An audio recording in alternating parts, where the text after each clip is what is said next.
Yo tout le monde, j'espère que vous allez bien. Aujourd'hui on se retrouve pour une nouvelle vidéo. On a mis le maillot équipe de France 98. Bien sûr, pourquoi? Parce qu'on va parler aujourd'hui de la Coupe du Monde. On va un petit peu pronostiquer la Coupe du Monde doucement. Je sais qu'on va pas être souvent d'accord. Peut-être que voilà, vous allez décrier mes faits et gestes. Mais on rappelle, c'est subjectif. Voilà. Dites-moi dans les commentaires d'ailleurs qui vous voyez gagner la Coupe du Monde. Quel est votre flop pour cette Coupe du Monde et quelle est votre surprise pour la Coupe du Monde? Ça peut être très très cool. J'en profite pour vous dire que cette Coupe du Monde, on va la vivre en live sur YouTube. On va faire des petits live commentaires parce que le football des clubs va s'arrêter entre novembre et décembre pour cette fameuse compétition frauduleuse au Qatar qu'on va pronostiquer aujourd'hui. C'est parti, commençons par les groupes. Le groupe A, déjà pour commencer, on a forcément le pays hôte. Le Qatar va affronter l'Équateur, les Pays-Bas et le Sénégal. Honnêtement, c'est un groupe qui, pour moi, les Pays-Bas vont finir premier. Je ne vous pas trop de débat là-dessus, mais petite surprise pour moi, je vois l'Équateur passer deuxième. Déjà, vous n'allez pas être d'accord avec moi. Je vous explique pourquoi. Parce que pour moi, les nations d'Amérique du Sud comme ça sont très sous-cotées. Je trouve qu'ils jouent très très bien au ballon. Et honnêtement, l'Équateur n'a même pas eu besoin de passer par les barrages. Donc ils ont quand même éliminé le Chili, entre autres, ou encore la Colombie. Ils ont même fait en sorte que le Pérou passe par les barrages. C'est déjà quand même une très très belle performance là-dessus. Bon, le Sénégal est quand même champion d'Afrique en titre. Mais, je sais pas, les nations africaines ont du mal à la Coupe du Monde. Donc, je les vois finir troisième et le Qatar bien dernier. Histoire de dire, bon, c'est bien, t'as participé à une Coupe du Monde, maintenant, rends-nous le vrai football. Et puis basta. Groupe B, le groupe, voilà, géopolitiquement bordélique. On peut l'appeler ça comme vous voulez, mais vraiment, le Angleterre, États-Unis, Iran, plus Pays de Galles, vraiment pour moi c'est du n'importe quoi. Ça me fume de rire rien que d'imaginer le match Iran-États-Unis. Genre ça c'est sûr que c'est pas un match amical. Honnêtement, pas de surprise pour le coup sur ce groupe là. Je vois l'Angleterre finir première, deuxième tout simplement les États-Unis, les Pays de Galles troisième et l'Iran quatrième. Peut-être pourquoi je vois finir les États-Unis devant le Pays de Galles. Ça a été compliqué pour aller chercher cette Coupe du Monde. Ils sont passés par les barrages. Ils ont galéré contre l'Ukraine. Ils avaient galéré, je sais plus contre qui avant. Mais voilà, c'était pareil. C'était un peu ric-rac. Honnêtement, je les vois pas passer. Je les vois pas finir devant les États-Unis. Groupe C, un groupe qui va être très important à suivre pour cette Coupe du Monde. Pour nous les Français, puisque ce sera le premier ou le deuxième selon la France s'y a fini première ou deuxième de son groupe qu'elle va affronter. Et dans ce groupe là on rappelle quand même qu'il y a l'Argentine, le Mexique, la Pologne et l'Arabie Saoudite. Alors on va pas se mentir, déjà l'Arabie Saoudite on l'élimine un petit peu, voilà, c'est un petit peu cataclysmique à chaque Coupe du Monde. L'essentiel c'est de participer, hein, comme dirait un grand monsieur qui a inventé les Jeux Olympiques. En tout cas, je vois l'Argentine être première, le Mexique être deuxième et la Pologne finir troisième parce que ça a été vraiment compliqué. Je me rappelle d'un match c'était la République tchèque et ensuite contre la Suède où ils avaient vraiment galéré pour aller se qualifier à la Coupe du Monde, même si Lewandowski, voilà, il est gentil, mais je pense qu'il peut pas tout faire dans l'équipe non plus. Donc je vois bien le Mexique finir deuxième et l'Argentine première. Vous l'aurez compris, pour le groupe D, on a bien évidemment Cocorico, la France, qui va être avec le Danemark, la Tunisie et l'Australie.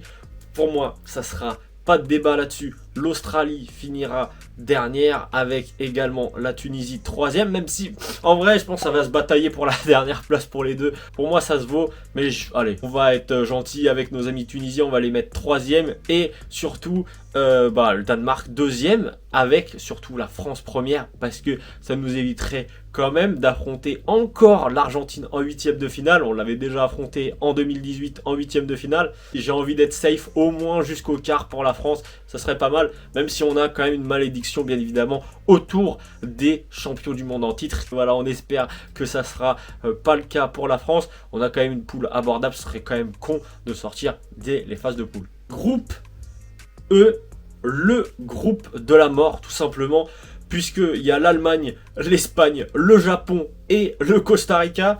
Costa Rica, merci Keylor Navas, mais bon, voilà, je pense que tu vas pas trop faire le taf. On va mettre les Costaricains derniers, malheureusement pour eux. Je vois le Japon pas faire d'exploit, finir quand même troisième, même si, voilà, c'est costaud. Hein. Le Japon, c'est quand même pas mal, faut se méfier. Petit suspense autour de la deuxième place. Ah, je sais pas, je vois l'Espagne finir deuxième et l'Allemagne première. Pour moi, ça va être kiff-kiff, hein. Vraiment, ça va jouer limite à la différence de but. Ça va être égalité, mais à la différence de but. Et voilà, sur un malentendu, ce sera l'Allemagne qui sera première. Après, honnêtement, ça peut être tout le monde. Hein. Vraiment, ça peut être tout le monde entre l'Allemagne et l'Espagne qui finira première. Mais il faut bien trancher, ça sera l'Allemagne pour moi. Groupe F, vraiment pour moi c'est un groupe de la mort homogène parce que tout le monde peut passer, c'est exceptionnel en vrai quand tu vois ce genre de groupe où tu as la Belgique, le Maroc, le Canada et la Croatie. Vraiment pour moi c'est les 4 peuvent passer en 8e de finale de Coupe du Monde. Alors voilà, on va pas se mentir, peut-être le Canada serait un petit peu outsider de ce groupe là avec le Maroc, mais je sais pas, j'ai envie d'y croire quand même à l'un des deux. Je mettrai bien évidemment la Belgique première là-dessus. 4e, on va mettre le Canada. Petit suspense entre la 3e et la 2e place. Qui vous voyez, je ne sais pas, entre la Croatie et le Maroc. Allez, on va rendre la fierté à nos amis marocains. Je les vois passer en 2e. Honnêtement, j'aimerais les voir passer en 8e de finale. Et voilà. J'ai envie de... je fais ce que je veux, c'est ma vidéo, bordel. Groupe G, voilà, avec le Brésil, la Suisse, la Serbie et le Cameroun. Pas de débat là-dessus, le Brésil sera premier. Après, à voir pour le reste. Voilà, pour moi, les 3 autres équipes peuvent être deuxième. Mais, allez, on va tenter un petit truc. La Serbie qui sera deuxième pour moi avec le Cameroun en 3e et la Suisse en 4e. Je vois plus la Serbie honnêtement. Je pense que ça peut être une nation surprise. On a des belles pépites dans cette génération serbe avec Vlahovic, notamment avec des Milenkovic en défense ou autre. Non, vraiment, ça peut être très très intéressant à suivre. Milinkovic-Savic, voilà, vraiment, entre autres, ça peut être très très cool du côté de la Serbie. Donc je les vois passer deuxième. Après, je les vois pas aller en finale non plus, mais au moins je les vois aller en 8e.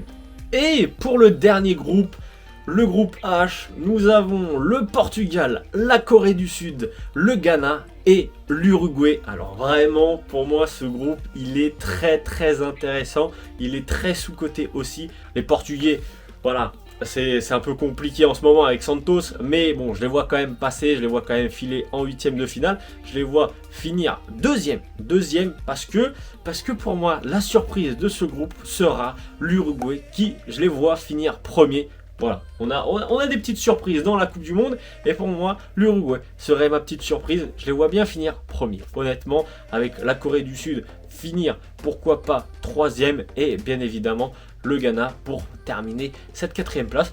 Voilà pour les groupes de cette Coupe du Monde. Place au 8e de finale et vous verrez avec cette simulation là, on a de très très belles affiches. Premier 8e de finale, Argentine-Danemark. Voilà. Ouais, on a fait en sorte que voilà, si c'est ce qui va un petit peu quand même, Argentine et France serait pas mal honnêtement et du coup bah je les vois bien passer, bien sûr les Argentins quand même. Bon, le Danemark ça c'est sympa pour l'Euro etc, mais en Coupe du Monde voilà, ça n'a pas fait grand chose à chaque fois. S'arrêter en 8e de finale, déjà c'est pas mal contre l'Argentine. Et puis il y a quand même un bonhomme qui doit aller chercher sa première Coupe du Monde et qui fait sa dernière Coupe du Monde, qui s'appelle Lionel Messi. Donc je ne le vois pas s'arrêter tout simplement contre le Danemark en 8e. Deuxième 8e de finale, Pays-Bas, États-Unis. Alors vraiment pour moi, je trouve que les Pays-Bas sont des outsiders de cette Coupe du Monde. Je les vois très clairement aller assez loin. Bon, déjà, je les vois passer face aux États-Unis parce que honnêtement, c'est bien plus solide que ça. Les Pays-Bas ont déjà fait l'exploit de sortir des poules. Ça suffit amplement. Le parcours s'arrête en 8e de finale pour eux. Place au 3e. Le 3e 8e de finale, l'Angleterre face à ma petite surprise, l'Équateur. Bon, pas de débat là-dessus. Même si Southgate c'est limite, je les vois quand même passer face à l'Équateur. Ça serait quand même vraiment une disaster class de leur part de se faire éliminer par l'Équateur. Donc voilà, allez, un petit Angleterre qui file en quart de finale. Ensuite, France-Mexique, voilà. Voilà, c'est pour ça que j'ai fait en sorte que la France n'affronte pas l'Argentine, si ça peut nous éviter de dépenser trop d'énergie aussi à affronter d'énormes nations. Parce que voilà, la Coupe du Monde 2018 à partir des huitièmes, ça allait, hein, honnêtement, franchement, Argentine, Uruguay, plus après derrière Belgique ou encore, bien évidemment, la Croatie. Pour finir, c'est quand même des très très belles équipes. Voilà, le Mexique est pour moi un tout petit peu en dessous de ces 4 nations que j'ai citées. Et bon voilà, je les vois passer quand même la France, quand même. Allez, on est chauvin, on est chauvin. 5e affiche des 8e de finale, Allemagne. Maroc, ça m'a fait rire quand même quand j'ai vu cette simulation possible. En vrai, ça pourrait être assez drôle.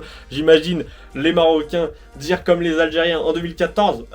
On a failli battre l'Allemagne en la Coupe du Monde. On a perdu seulement 5-0. On a failli les battre. Non, en vrai, je les vois pas perdre 5-0 non plus. Je les vois, voilà, perdre. On va pas se mentir. Contre l'Allemagne, ça s'arrête là-bas pour nos amis marocains au Qatar en 8e de finale de Coupe du Monde. Et contre l'Allemagne, c'est quand même pas si mal parce que voilà, l'Allemagne, ça revient bien. C'est quand même assez intéressant. Donc voilà, même si le Maroc a toutes ses chances pour cette Coupe du Monde. Et une surprise, voilà, n'est jamais trop loin. À la Coupe du Monde, il y a toujours une équipe surprise. Mais c'est pas le Maroc, mon équipe surprise pour cette Coupe du Monde. Alors là, les gars, quand je vous avais dit qu'il y avait des gros matchs dès les 8e de finale, celui-là, c'est un banger, vraiment. Brésil, Portugal, duel de pays qui parlent portugais, vraiment, ça peut être un truc de ouf. Voilà, Neymar contre Cristiano Ronaldo. Cristiano Ronaldo, c'est sa dernière Coupe du Monde. Ça peut aller vraiment très très loin pour lui. Voilà, il peut avoir la surmotivation, etc. d'emmener ses coéquipiers le plus loin possible.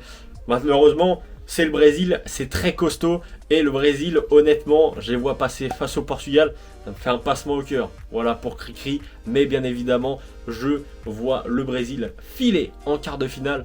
Et les Portugais s'arrêter maintenant. Après, ça peut être une bonne chose aussi, parce que comme ça, au moins, ils sont débarrassés de Santos. Je sais pas ce que vous en pensez, amis portugais. Avant, dernière affiche de ces 8e de finale, nous avons l'Espagne contre la Belgique. Voilà, vraiment, honnêtement, je vais pas faire très très long pour nos amis belges. C'est une fin de génération qui est plutôt dorée. Malheureusement, elle n'aura jamais pu prouver. L'Espagne est pour moi en train de vraiment step up entre guillemets. C'est pour moi vraiment top 5 des favoris, l'Espagne. Donc voilà, je les vois malheureusement s'incliner face à l'Espagne. Et voilà, s'arrêter en 8e de finale. Mais bon, contre l'Espagne, c'est plutôt pas mal. Voilà, c'est pas dérangeant. C'est pas comme si tu perdais, je sais pas, contre, je te dis une bêtise, contre l'Équateur ou autre. L'Espagne, ça serait quand même raisonnable, on va pas se mentir. Et le dernier 8e de finale, le certainement moins intéressant sur le papier, mais équipe de sous-côté également, Uruguay contre la Serbie. Voilà, on va pas faire de débat là-dessus. Voilà, vous avez peut-être deviné quelle est mon équipe surprise. Ça sera pour moi l'Uruguay qui ira en quart de finale. Ça pourrait être très très cool honnêtement. Donc voilà, allez, l'Uruguay là-dessus. Place au quart de finale. Voilà, le top 8, le gratin mondial honnêtement. Et vraiment, il y a de très très belles affiches.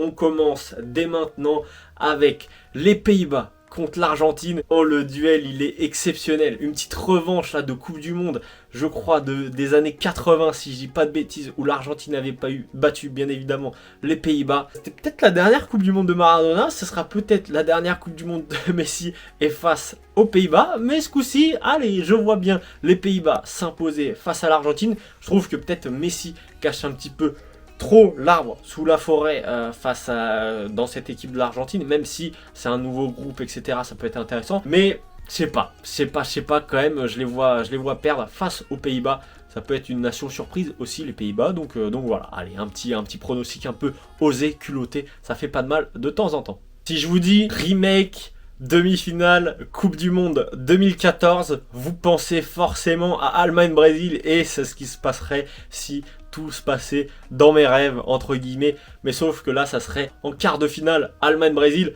Promis, les Brésiliens ne prendront pas la sauce. Je vois plus le Brésil gagner face à l'Allemagne, honnêtement, et filer en demi-finale du côté du Brésil. Maintenant, ça peut être plutôt intéressant là-dessus. Donc voilà, allez, pas plus d'arguments que ça, mais je vois bien le Brésil aller en demi-finale. Allez, troisième quart de finale, Espagne-Uruguay, duel d'hispanophones, duel de deuxième nation de grisou. Je vois un petit Uruguay passer face à l'Espagne. Voilà, je sens l'Uruguay aller assez loin. Après voilà, on a tous cette équipe en tête qui, tu penses, voilà, va aller très très loin, au moins en demi-finale, mais que personne voit d'autre. Moi, c'est l'Uruguay pour le moment. Voilà, je le répète, c'est ma vidéo, il n'y a pas de souci là-dessus. Je sais que vous ne serez pas forcément d'accord avec moi. Dernier quart de finale, Angleterre-France, ça c'est une affaire de tir au but raté entre Rashford, Mbappé ou encore Sancho. Vraiment, ça peut être effrayant comme situation. Bon, j'espère que la France va gagner et surtout que cette fraude Southgate n'ira pas plus loin à la Coupe du Monde. Donc voilà, je vois la France filer en demi-finale de la Coupe du Monde. Et ça serait incroyable. Demi-finale, Pays-Bas, Brésil. Les Pays-Bas qui ont la dernière fois affronté le Brésil en Coupe du Monde, c'était en 2010, je crois, si je ne m'abuse, et c'était les Pays-Bas qui avaient battu le Brésil, voilà, puisque les Pays-Bas avaient été jusqu'en finale, et je les vois bien refaire la même chose, battre le Brésil. Honnêtement, je sais pas, c'est une Coupe du Monde à surprise. Est-ce qu'il y a 10 ans, vous voyez le Qatar peut-être avoir la Coupe du Monde? Bah voilà, c'était une surprise aussi. Moi, c'est ma surprise aussi. Les Pays-Bas iront en finale de la Coupe du Monde. Voilà, on sait jamais, soyons fous aussi. La dernière demi-finale, France-Uruguay, bah, c'est un peu mes deux chouchous pour cette Coupe du Monde. Soyons chauvins, la France bien évidemment ira en finale de la Coupe du Monde pour bien évidemment peut-être aller remporter une troisième étoile et la deuxième d'affilée. Avant la finale, le pronostic, on a le match le plus et le moins attendu, on va dire, pour les perdants. Parce que, voilà, quand même finir troisième de Coupe du Monde, c'est pas mal. Mais en même temps, t'as le somme de la jouer. Ça serait entre le Brésil et l'Uruguay. Je vois honnêtement le Brésil finir troisième de la Coupe du Monde face à l'Uruguay. Voilà, doser quand même avec l'Uruguay, ça serait pas mal. Je vois quand même le Brésil finir troisième. Et enfin, la finale. Pays-Bas, France, voilà, ça sera encore une finale européenne comme il y a 4 ans. Et pour le coup, voilà, on va essayer d'être objectif et honnêtement, les Pays-Bas, voilà, me font assez peur et je les vois gagner cette Coupe du Monde. Ils ont déjà quand même fait au moins 2 échecs en finale de Coupe du Monde, la dernière en 2010 face à l'Espagne et ils n'avaient pas été déméritants non plus. Donc voilà, pour une fois, pourquoi pas les Pays-Bas, un petit peu de bonheur pour eux. Bon, ça serait un peu cruel pour la France, arriver en finale et perdre, mais bon, voilà, on sait jamais, c'est que ma prédiction, je le rappelle. Voilà, je l'espère pour nous que ça sera une troisième étoile. Voilà les gars, c'est la fin de cette vidéo. J'espère qu'elle vous aura plu. Elle a été assez longue forcément puisqu'on a toute cette pronostic à faire du début jusqu'à la fin. Honnêtement, c'était plutôt cool à faire. J'espère que voilà, vous m'en voulez pas trop d'avoir fait arrêter votre pays d'origine ou même la France perdre en finale de Coupe du Monde. Me flinguez pas dans les commentaires. Dites-moi dans les commentaires qui vous voyez gagner la Coupe du Monde, qui vous voyez flop à la Coupe du Monde ou encore qui vous voyez en équipe surprise comme moi, l'Uruguay par exemple. Écoutez, si vous me dites l'Équateur en demi-finale de Coupe du Monde, et ben j'ai juste à vous dire, si ça se passe, bravo. Ça se trouve, il y aura un petit exploit d'une petite nation à la Coupe du Monde et ça serait aussi la magie de cette Coupe du Monde. On réagira à cette vidéo à la fin de la Coupe du Monde pour voir si j'étais vraiment bien en niveau pronostic ou pas du tout. Je vous fais des bisous, je vous dis à très très vite pour une nouvelle vidéo. N'oubliez pas de pronostiquer juste entre potes et de ne pas parier parce que le pari vraiment c'est une catastrophe. Nos bêtes, nos hess, on l'oublie pas. Allez, des bisous, à très très vite la mif.